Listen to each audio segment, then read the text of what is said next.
फिर क्या पे हैं जो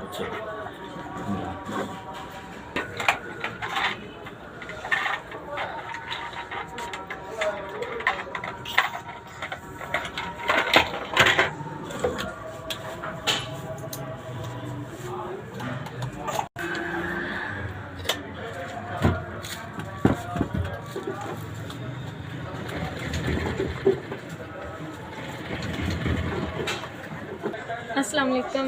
ਤੁਹਾਡੀ बड़ी मेहरबानी, बहुत बहुत शुक्रिया कि तुसी मैनू बच्चों का जरिया बना दिता कि मैं अपनी मशीन चला के अपने बच्चों को पढ़ाई अच्छी तरबियत दे सका।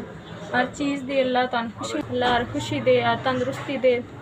मोटर सीने रख दी है कि मेरे बच्चों का, मेरा और मेरे हमन का एक घर का एक जरिया बन गया। मैं उन्हें कपड़े सिलाई करने लगी, आसानी बन गई। मैं उन किसी की मशीन की मुहताज नहीं, अपनी मशीन है, जिस टाइम दिल करा सिलाई कर सकनी हाँ। पहले मैंने मशीन की मुहताजी सी कि मैं किस की मशीन लवां फिर मैं कपड़े सिलाई करा। बहुत बहुत शुक्रिया अल्लाह ताला। हर चीज़ की हर जिस चीज़ की कमी है मेरा रब भी तो आंदे, इंशाअल्लाह मेरा रब जरूर देंगे। दवा रवे दी मशीन जिस टाइम वेखे दी दवा निकले दी कि